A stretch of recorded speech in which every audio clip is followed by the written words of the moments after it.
Hello everyone, welcome back to my channel. I hope তোমরা সবাই ভালো আছো। তো চলে এসেছি আজকে একটা নতুন ভিডিও নিয়ে। আজকের ভিডিওতে আমি অবশ্যই আলোচনা করব আমাদের একটা কোর্স সাবজেক্ট, যেটা বলতে পারো সব পরীক্ষার জন্য ইম্পর্টেন্ট, সেটা হচ্ছে হিস্ট্রি। হিস্ট্রি নিয়ে আলোচনা হবে। ইংলিশের প্রচুর রিকোয়েস্টেড ক্লাস আছে, আমি দেখেছি ইংলিশের জন্য প্রচুর ক্লাসের রিকোয়েস্টেড ভিডিও আছে, আমি সেগুলো সব আস্তে আস্তে দেবো। তো আমি যতগুলো পারছি একসাথে শুট করে রাখবো, পরপর যাতে তোমাদের হেল্প হয়, যেহেতু সামনে অনেক পরীক্ষা আছে।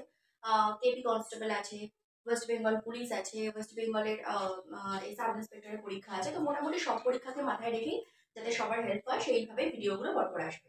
তো ফার্স্টে দেখো, আমি একটা একটা করে কোশ্চেন ধরে ধরে আলোচনা করব। তো ফার্স্ট আমি যে কোশ্চেনটা নিয়ে আলোচনা করবো সেটা হচ্ছে আর্য সমাজের প্রতিষ্ঠাতা কে। তাহলে আমার ফার্স্ট কোশ্চেন থাকবে,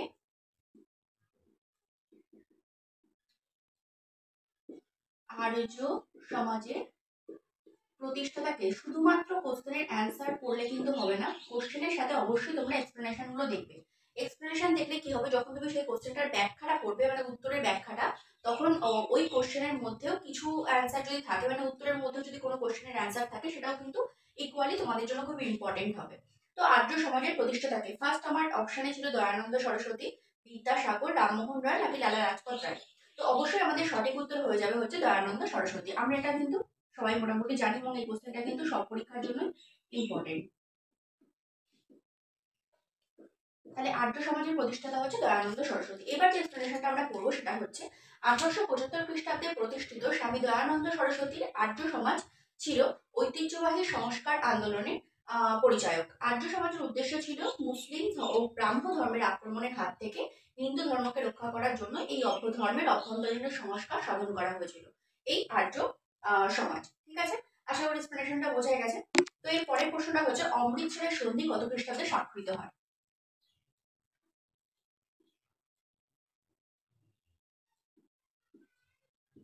অমৃতসরের সন্ধি কত খ্রিস্টাব্দে স্বাক্ষরিত হয়। কম বেশি সবারই মোটামুটি অ্যান্সার গুলো জানা, তার কারণ হচ্ছে এগুলো আমরা প্রচুর বার রিভিশন করার সময় দেখে থাকি।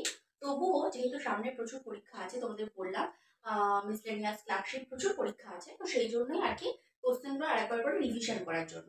তো অমৃতসরের সন্ধি কত খ্রিস্টাব্দে স্বাক্ষরিত হয়? অপশন আছে হচ্ছে 1757 খ্রিস্টাব্দ, 1792 খ্রিস্টাব্দ, 1802, 1809। তাহলে অমৃতসরের সন্ধি কিন্তু স্বাক্ষরিত হয়েছিল 1809 খ্রিস্টাব্দে। তাহলে সঠিক উত্তর হয়ে যাবে 1809 খ্রিস্টাব্দে। এবার আমরা দেখবো হচ্ছে এক্সপ্লেনেশনটা, অর্থাৎ ব্যাখ্যাটা কি। দেখো, অমৃতসরের সন্ধি 1809 খ্রিস্টাব্দে রঞ্জিত সিংহ ও ইংরেজদের মধ্যে স্বাক্ষরিত হয়েছিল। এই চুক্তি দ্বারা রঞ্জিত সিংহ কিন্তু শতদ্র নদীকে নিজ রাজ্যের পূর্ব দিকের সীমারেখা বলে স্বীকার করে নিয়েছিল, এবং পূর্ব তীরস্থ অন্যান্য শিখ রাজ্যগুলিকে আক্রমণ করবে না বলে তিনি প্রতিশ্রুতি দিয়েছিল। এই সন্ধির ফলে রঞ্জিত সিংহের অখণ্ড শিখ রাজ্য গঠনের স্বপ্ন কিন্তু বিফল হয়ে যায়।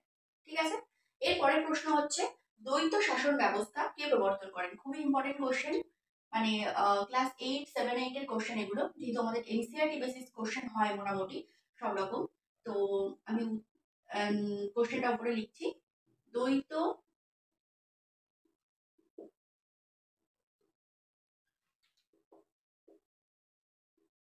দ্বৈত শাসন ব্যবস্থা কে প্রবর্তন করেন।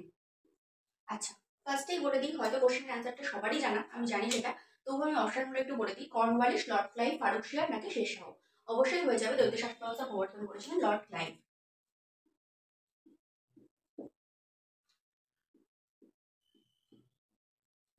Lord Clive. এবার আমরা একটু এক্সপ্লেনেশন অর্থাৎ ব্যাখ্যার দিকে নজর রাখি। লর্ড ক্লাইভ সম্রাট শাহ আলমের কাছ থেকে দেওয়ানি গ্রহণ করেছিল, এবং দেওয়ানি গ্রহণ করে বাংলার নবাবকে একজন বৃত্তিভোগীতে পরিণত করেছিল, এবং এই এক অভিনব শাসন ব্যবস্থা তৈরি করেছিল। ক্লাইভ তার মনোনীত দুজন নায়েব ছিল, সেই নায়েব সুবেদারকে নিয়োগ করেন, এবং তাদের নাম ছিল হচ্ছে রেজা খাঁ আর সীতাব রায়। ঠিক আছে, তো এদের হাতে ছিল রাজস্ব আদায়, শুল্ক আদায় এবং ফৌজদারি ও দেওয়ানি মামলার বিচার করার ক্ষমতা। তো তারা কোম্পানিকে প্রভু বলে মনে করতেন, এই কোম্পানির স্বার্থকে সর্বাধিক গুরুত্ব সহকারে বিবেচনা করতেন, এবং এই সূত্রে সৃষ্টি হয়েছিল কিন্তু তথাকথিত দ্বৈত শাসন, অর্থাৎ শাসন ক্ষমতার নিজাম ও কোম্পানির মধ্যে ভাগ হয়ে পড়ে। ঠিক আছে, আশা করি বোঝা গেছে। তো পরের কোশ্চেন আমি চলে যাচ্ছি, কত খ্রিস্টাব্দে কর্নওয়ালিস কোড লিপিবদ্ধ হয়েছিল।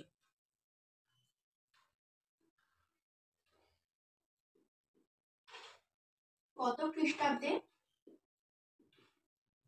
কর্নওয়ালিস গল্পের মতো করে মনে রাখবে, ইতিহাস অলওয়েজ গল্পের মতো করে মনে রাখবে, তাহলে কিন্তু বুঝতে এবং মনে রাখতে সুবিধা হবে। কত খ্রিস্টাব্দে কর্নওয়ালিস কোড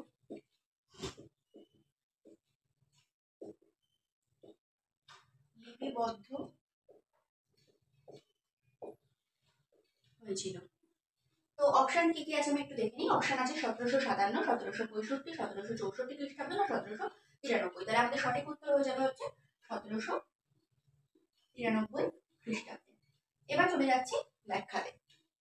দেখো, কোম্পানির কর্মচারীদের দক্ষতা বৃদ্ধি করার জন্য কর্নওয়ালিস তাদের কার্যনীতি ও কার্যপদ্ধতি সুনির্দিষ্ট করে দিয়েছিলেন, অর্থাৎ তাকে কি কাজ করতে হবে। তো তাদের কর্তব্য ও দায়িত্ব সম্বন্ধে সচেতনা করে দিয়েছিলেন। অবৈধভাবে অর্থ উপার্জনের চেষ্টা যাতে না করে, তারা যাতে না করে সেজন্য তিনি তাদের বেতন কিন্তু বৃদ্ধি করে দিয়েছিল।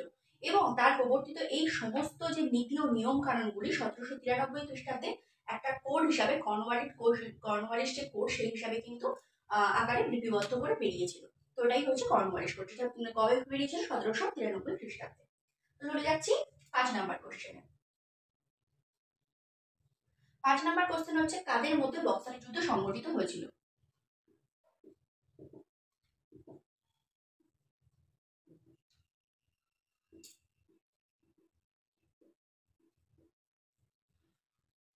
সংগঠিত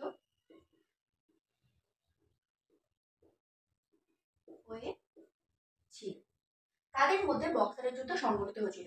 বক্সারের যুদ্ধ কত খ্রিস্টাব্দে হয়েছিল সেটা আমরা কিন্তু মোটামুটি সবাই জানি, আমি ব্র্যাকেটে একটু লিখে দিচ্ছি, 1764 খ্রিস্টাব্দে। দেখো, এটাও একটা গল্পের মতো করে তোমরা মনে রাখবে যে 1764 খ্রিস্টাব্দে বক্সারের যে প্রান্ত, সেই প্রান্তরে মীর কাসিম ও ইংরেজদের মধ্যে বক্সারের যুদ্ধ কিন্তু সংঘটিত হয়েছিল।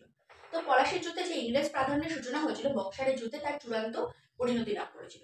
তারপর অতঃপর বাংলাদেশের ইংরেজদের ক্ষমতা প্রতিহত করার জন্য আর কোনো সম্ভাবনাই ছিল না। তো পলাশীর যুদ্ধ ছিল আকস্মিক এবং তার ফলাফল ছিল হচ্ছে অমীমাংসিত, অর্থাৎ কোনো রকম কিন্তু ফলাফল ঘোষিত হয়নি ঠিকঠাক করে, কিন্তু বক্সারে কিন্তু তা চূড়ান্ত হয়েছিল।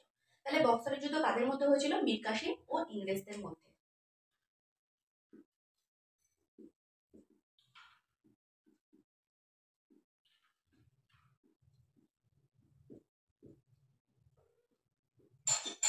ইংরেজদের মধ্যে। তো এইভাবে যখন তুমি প্রত্যেকটা কোশ্চেন ভালো করে রিভিশন করবে এবং রিভিশন করে যখন অ্যান্সারগুলো ঠিকঠাক করে লেখার চেষ্টা করবে, তাহলে দেখবে তোমার গল্পের আকারে সাবজেক্টগুলো মনেও থাকবে এবং তোমার বুঝতেও সুবিধা হচ্ছে। ঠিক আছে? তো আমি নেক্সট এরকম 5টা করে কোশ্চেন করতে থাকবো। তো আমি নেক্সট যে ভিডিওটা করবো সেটা হচ্ছে ইংলিশের ওপর, যাতে অনেক হেল্প হয়। তো ইংলিশে যেহেতু প্রচুর রিকোয়েস্টেড আছে, এবার ভূগোল, ইকোনমিক্স, পলিটি পরপর পরপর আসবে। তো আশা করি তোমাদের হেল্প হয়েছে, এবং আরো যদি কারোর কোনো কমেন্টস থাকে তো অবশ্যই আমাকে জানিও। দেখা হচ্ছে নেক্সট ভিডিও।